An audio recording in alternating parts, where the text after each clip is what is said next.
Hello there guys and girls, how you all doing? Well, it's CHRISBLU007 and again a little change in my wing plan. Normally you're used to seeing me with my wonderful steelbooks, which I absolutely love, or box sets or whatever, because that is what my movie is about, my channel.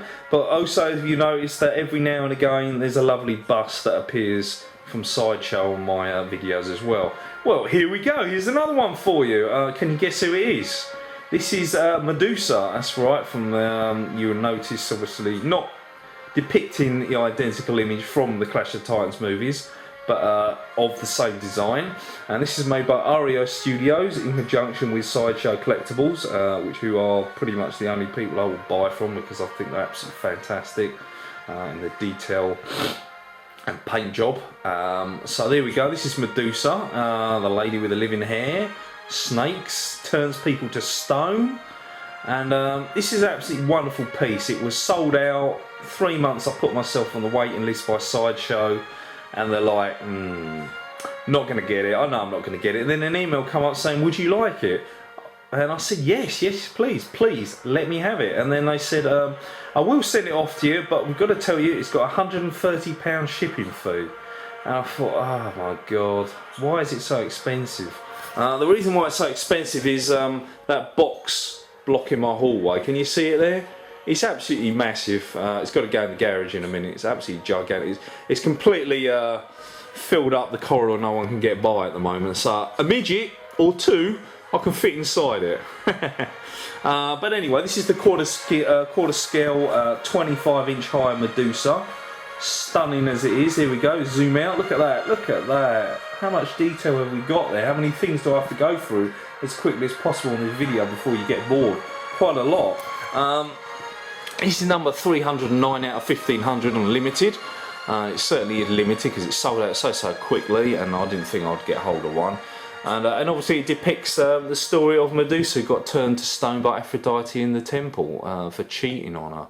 Well, not cheating on her, another man seduced her and turned into a half snake, half woman who can turn people to stone. And if you see that, there we go, there's our first piece of the puzzle. This poor chap has been turned to stone. He's even got cracks in his body and his face, around his neck. That's how much detail we've got. Broken off arms and legs, where obviously Medusa's already changed him to stone. So that's done really well. It's got a nice sort of stone effect. I don't know if I can zoom in, but there's a stone sort of texture to it as well. It's not just silver, it's got some sort of speckly, stony look to it, which is really nice. And around the side is a lovely shield. There we go. It's got the same eagle that, I don't know if you can see it from here, that is on the original Clash of the Titans, but sadly, and I would have loved it if it had a mirror on this side of the shield as well, but obviously for cost reasons it's probably why they didn't do it. But then that would also make him Perseus and that wouldn't make sense, but I would have loved that, guys. That would have been brilliant. Now obviously apart from him and the temple artwork around the bottom and the stairs you can see, we've got a huge column which is broken down, which is massive, guys. Here's my hand and it just about covers the column itself. It's massive. And then we move on to Medusa herself with this gigantic tail, which starts off at the rattlesnake linchpin at the top, and it weaves around to where you can see from the front, and it goes around and wraps around the back, and it really is shaped like a snake. It's fat in certain areas, and in other areas it looks like the fat is sort of just running over it, and it looks absolutely brilliant. It's slimy looking, it's got scales wrapping all the way around, and the shape of it changes as it goes all the way up before it gets to a waist, so it's absolutely fantastic, and goes all the way up there. So that's really nicely done. Really impressed with that. Obviously the one thing that I'm always very picky about is the paint application. You know, because I was a little bit disappointed with the Pred Aliens paint application, even though the rest of it was fantastic. But the paint application on this is really nice. I cannot say how nice it looks. I mean, starting from the snake on the scales, it's got this, again, it's got this wet texture, and you see the glim from the actual scales itself as it goes right at the top. And then we got this top of the body, which is the best part of the lot. It's sort of the green and flesh with sort of bronzy areas. and it's sculpted beautifully all the way up to a face with a beautiful shaped face. There you can see it there. Really put a lot of effort into this, and then you've got, like I say, there must be over 40 snake heads or so on the back of it.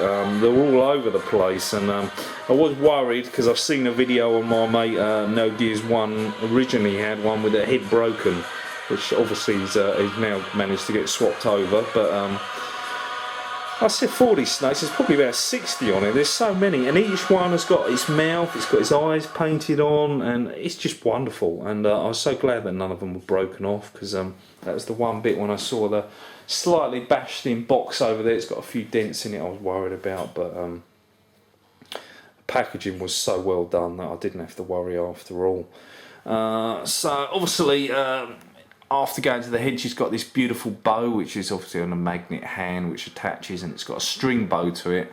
And around the back, we've got the quiver as well. One of my favourite pieces of this, though, is that hand there. Look at the way it's held. Look, that's wonderful. Look, the way she's holding her hand out, and you've got the fingernails beautifully crafted and painted. It looks absolutely amazing.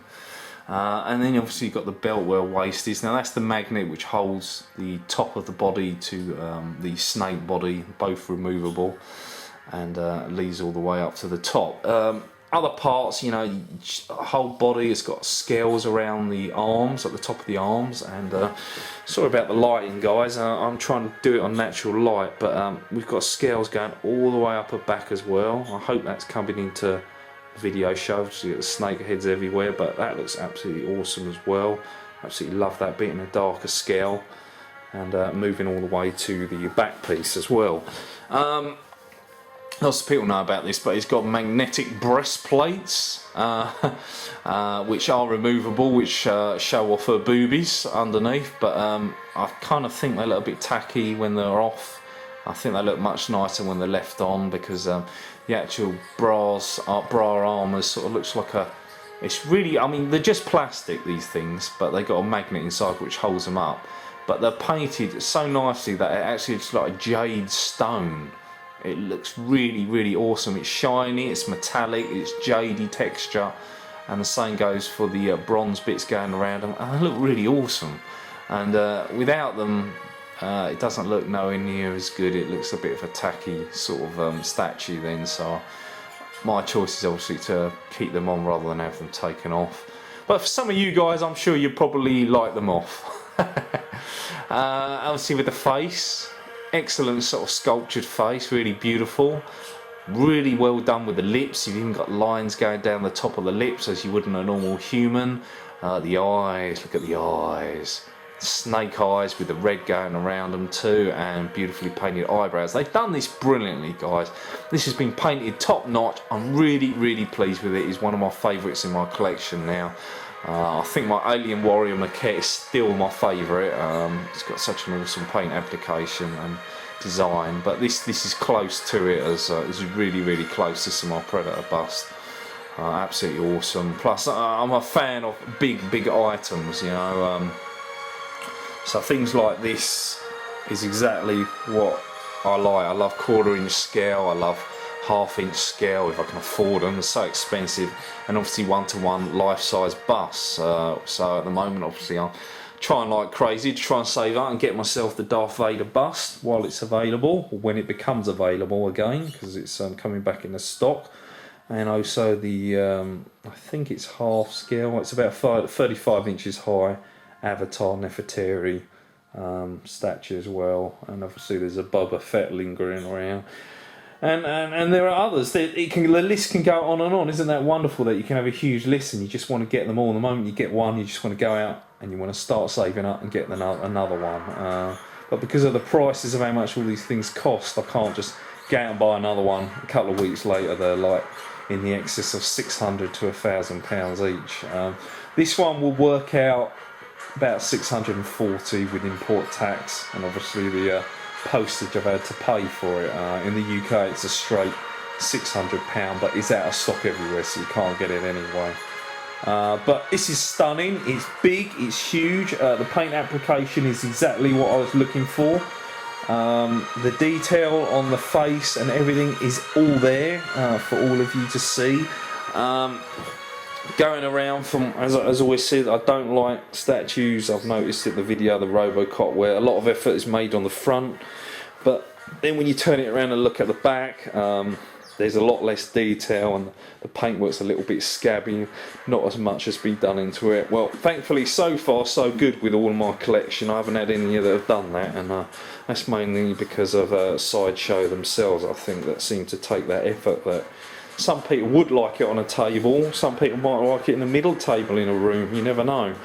So you're going to see it at all angles, and the last thing you want to see is certain areas looking dodgy compared to others, because you're proud of your item, you love it, and you want it to look absolutely awesome.